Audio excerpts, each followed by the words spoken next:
compartir el estudio de la palabra de hoy, dado por el hermano Marcos Cabrera.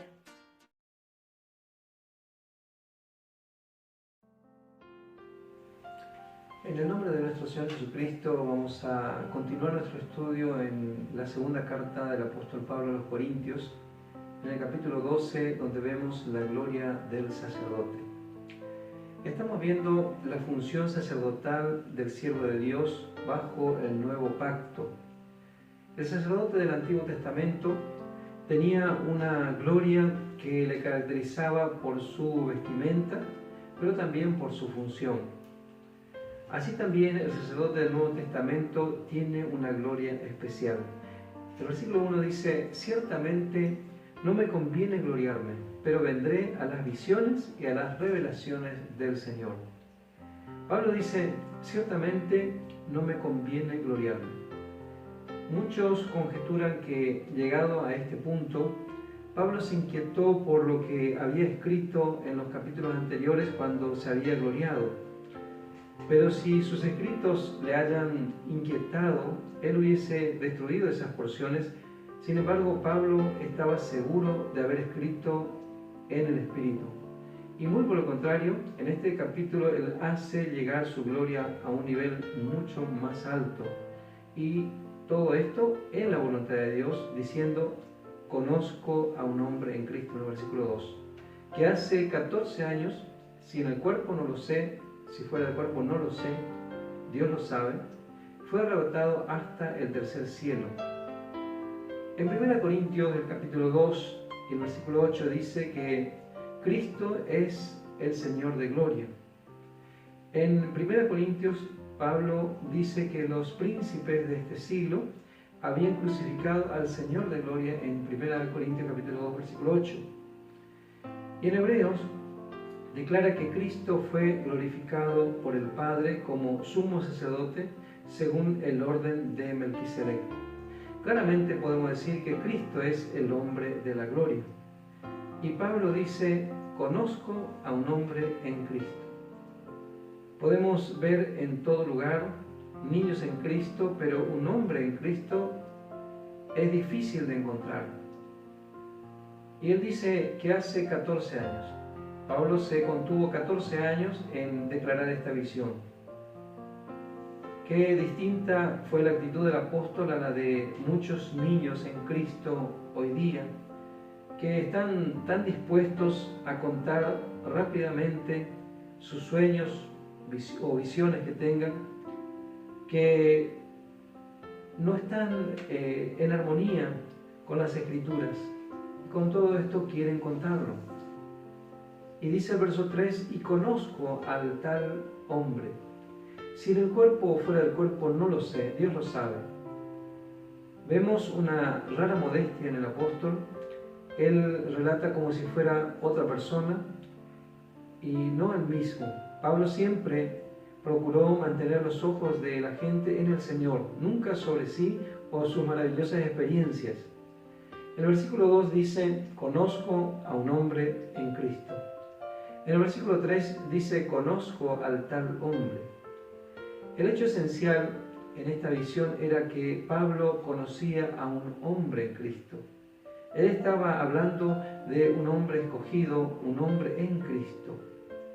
Aunque él era aquel hombre, Pablo dejó transcurrir 14 años de muchas pruebas y trabajos para probarlo, y luego no lo declara todo. Los niños, por el contrario, quieren declarar todo lo que sueñan, imaginando conocer a Dios, creyendo ser de gran importancia en la cristiandad. Sin embargo, sus sueños, sus visiones no se conforman al Evangelio de Pablo, ni en doctrina, ni en práctica. Por el contrario, pasan por alto sus epístolas, y otros aún se animan a oponerse a las epístolas de Pablo. En el versículo 2 dice: fue arrebatado hasta el tercer cielo. Fue un hombre, no un niño, quien fue visto arrebatado al cielo. Podemos decir que un creyente maduro tuvo una visión acerca de un hombre en Cristo, es decir, acerca de un hombre en el hombre de la gloria. No era poca cosa lo que estaba declarando aquí. En el versículo 2 dice que fue arrebatado hasta el tercer cielo, y en el versículo 4 dice que fue arrebatado al paraíso. No está hablando aquí de dos visiones, sino de una visión registrada dos veces. El valor de esta visión justamente se demuestra por el hecho de su repetición en los versículos 2 y el versículo 4. El versículo 4 dice que fue arrebatado al paraíso, donde oyó palabras inefables que no le es dado al hombre expresar. Aquí nos da a conocer tres cosas.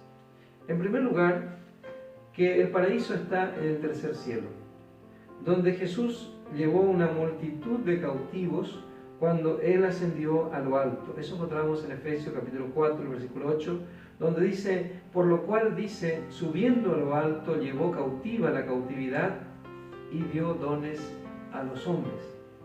En segundo lugar, podemos ver aquí que los espíritus de los santos ascienden a lo alto cuando duermen en Jesús, así como expresado también en Filipenses 1, 23 y en 2 Corintios 5, 8.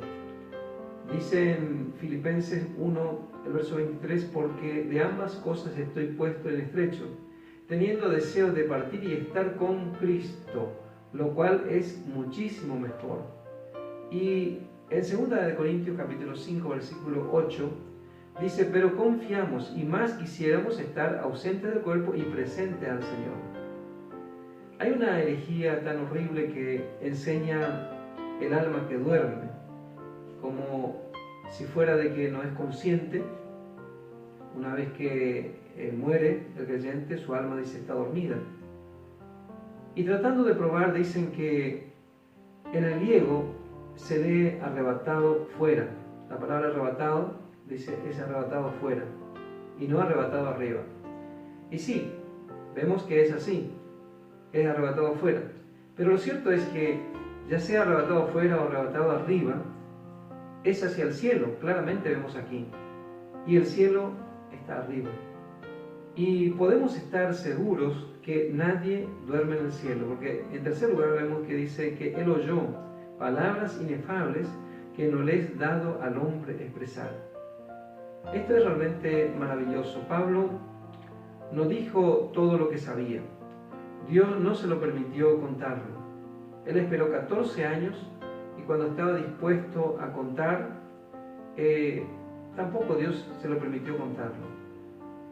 Los hombres en Cristo, los maduros en Cristo, sin duda tienen ciertas experiencias similares, aunque no como Pablo, pero como Pablo lo guardan en sus corazones. No es tan importante contar las experiencias, sino guardarla en el corazón. Y siempre, si vamos a contar algo, es en la voluntad de Dios. Segunda de Corintios, seguimos en el versículo 5, capítulo 12, versículo 5. Dice, de tal hombre me gloriaré, pero de mí mismo en nada me gloriaré, sino en mis debilidades. Recordemos que en el capítulo anterior Pablo se había gloriado en sus debilidades. Hablando de sí mismo, dice únicamente de mis debilidades. Yo no puedo, no soy capaz, tengo ciertas situaciones que no me permiten, por esa situación misma, hacer la voluntad de Dios. Sin embargo, estoy haciendo la voluntad de Dios. ¿Por qué? Porque Dios es poderoso. Ahora en esta porción, el capítulo 12, ya vemos a Él que se tiene que gloriar realmente en cosas realmente gloriosas, pero Él no atribuye a sí mismo, sino Él dice, de tal hombre me gloriaré, pero de mí mismo en nada me gloriaré, sino en mis debilidades. Los hombres se gloriarían en la visión que tuvieron o en las palabras inefables que hayan oído, pero Pablo aquí dice, se gloriaba en el hombre en Cristo arrebatado. Creo que nunca hemos escuchado algún testimonio de alguien decir que se gloriaba en un hombre en Cristo. Mayormente, si oímos a un creyente, a un predicador jactarse, es en sus sueños. Tuve un sueño, una visión, tengo un don de Dios, y tal vez en algunas supuestas revelaciones y hechos que han sucedido y van a contarle 10.000 veces, pero Pablo se jactaba de un hombre en Cristo. tuvo visiones, sí tuvo revelaciones, pero él se jactaba de un hombre en Cristo. Evidentemente el Espíritu Santo ha restringido al apóstol relatar más de sus visiones, porque él había dicho en el versículo 1, vendré a las visiones y a las revelaciones del Señor claramente, que eran muchas. Y habiendo relatado solamente una visión, él exclama, pero lo dejo. Versículo 6 dice, sin embargo, si quisiera gloriarme, no sería insensato porque diría la verdad. Pero lo dejo, para que nadie piense de mí más de lo que en mí ve o oye de mí. Sin lugar a dudas, Pablo tenía muchas visiones. Sin embargo, no leemos de otra visión. Por el contrario, él añade en el versículo 7, y para que la grandeza de las revelaciones no me exaltase desmedidamente, me fue dado un aguijón en mi carne, un mensajero de Satanás que me abofetee, para que no me enaltezca sobremanera. Y el versículo 8, respecto a lo cual 3 veces he rogado al Señor que lo quite de mí. Esta realmente es la debilidad particular en la cual el apóstol más grande se jactaba. Dios usó un enemigo para contenerle y rehusó a su clamor cuando él pidió que le quite el aguijón. En el versículo 9 vemos la respuesta de Dios a su oración. Y me ha dicho, bástate mi gracia, porque mi poder se perfecciona en la debilidad. La respuesta de Dios a su oración es de significado profundo. Dios es celoso de su gracia y de su poder. Bástate mi gracia, le dice, porque mi poder se perfecciona en la debilidad. La primera parte de esta respuesta, bástate mi gracia, es citada muchas veces y aparentemente es bien conocida, pero muy pocas personas las han experimentado y realmente conocen en el sentido práctico, bástate mi gracia o a ti te basta mi gracia. Pablo lo creyó profundamente en su corazón. Para él fue algo práctico en su vida y pudo experimentar el poder de la gracia de Dios a tal punto que recomendaba también a otros. En Hechos, el capítulo 20, el versículo 32, Pablo dice, y ahora, hermanos, os encomiendo a Dios y a la palabra de su gracia, que tiene poder para sobreedificaros y daros herencia con todos los santificados. Con razón Pablo dice, por tanto, de buena gana me gloriaré más bien en mis debilidades, para que repose o acampe o extienda su tabernáculo, es el significado aquí, sobre mí el poder de Cristo, como la presencia de Dios en el tabernáculo de reunión en el desierto. A la mayoría de los predicadores no les basta la gracia de Dios porque es algo desconocido para ellos. Por eso, ninguno de ellos puede decir sinceramente, de buena gana me gloriaré más bien en mis debilidades, para que repose sobre mí el poder de Cristo. Llegado a este punto, nuestro viejo hombre estaría curioso por saber cuál era el aguijón de Pablo, en lugar de querer conocer la gracia y el poder de Dios. Acá lo importante es la gracia y el poder de Dios. Realmente hay muchos artículos que se han escrito ensayando así varias teorías acerca del aguijón. Podría ser esto, podría ser lo otro, pero muy pocos han aprendido o han procurado aprender el significado y propósito del aguijón. Mi gracia y mi poder son los intereses de Dios y deben ser también nuestras principales preocupaciones. El versículo 10 dice, por lo cual, por amor de Cristo me gozo en las debilidades, en afrentas, en necesidades, en persecuciones, en angustias, porque cuando soy débil, entonces soy fuerte. Nuestra carne anhela ser fuerte para poder ser honrada y ser suficiente en sí misma. Las palabras del apóstol son un lenguaje totalmente extraño para la carne. En el versículo 10, Pablo menciona 5 desafortunadas experiencias, las cuales algunos soportarían, pero Pablo se muestra muy complacido con ellas. No solamente las soporta, sino que él se encuentra muy complacido con ellas.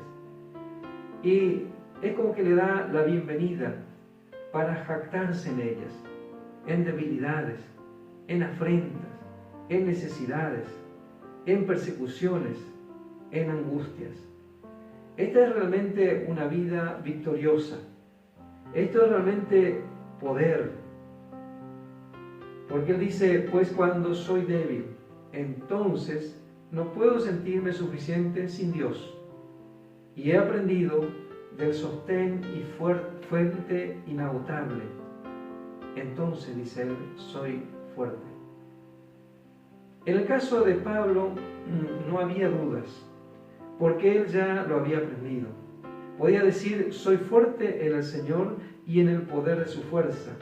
Dice en Salmos 147, el versículo 10, que Dios no se deleita en la fuerza del caballo, ni se complace en la agilidad del hombre. Cualquier otra fuerza que el poder de su fuerza es abominable al Señor, porque roba a Cristo de su lugar en nosotros. Cualquier dependencia de dinero, métodos, movimientos, administraciones o cualquier otra cosa no es una actitud de debilidad. Por eso vemos hoy día que la obra de Dios y su fuerza están impedidas. El espíritu está entristecido y Cristo está puesto a un costado, como vemos en Apocalipsis, en la iglesia de la Odisea. Jesús está afuera, Él está a la puerta. Algunos creyentes, cuando se sienten débiles, buscan ser ungidos con el Espíritu Santo, pero tan pronto que son llenados, comienzan a andar en sus propios impulsos. Quieren usar al Espíritu o su fuerza para hacer su propia voluntad, porque creen que ellas saben lo que se debe hacer. Es mejor ir a la palabra, en estudio, en oración, ir a Dios en adoración, confiando en el Espíritu Santo, que es el nuevo instructor y guía. Si no lo hacemos así solo podemos esperar derrota, podemos esperar depresión, desánimo, desesperación y una vida realmente desperdiciada. Y sigue diciendo Pablo en el versículo 11, me he hecho un necio al gloriarme, vosotros me obligasteis a ello, pues yo debía ser alabado por vosotros, porque en nada he sido menos que aquellos grandes apóstoles, aunque nada soy. Eran los creyentes corintios los que debían haber publicado lo que él estaba escribiendo de sí mismo. Parecía ser necio al hacerlo así, pero fue necesario escribirla por causa de la verdad. Que el Señor bendiga ricamente a cada uno. Hola, te saludamos de la Iglesia El Evangelio de la Gloria. Nos encontramos en Posadas Misiones, República Argentina. Te invitamos a suscribirte a nuestro canal de YouTube El Evangelio de la Gloria, en donde podrás encontrar muchos contenidos bíblicos para tu edificación. No te olvides de activar la campanita de notificaciones para recibir todas las novedades de nuestro canal. Y recuerda, somos bendecidos para ser de bendición.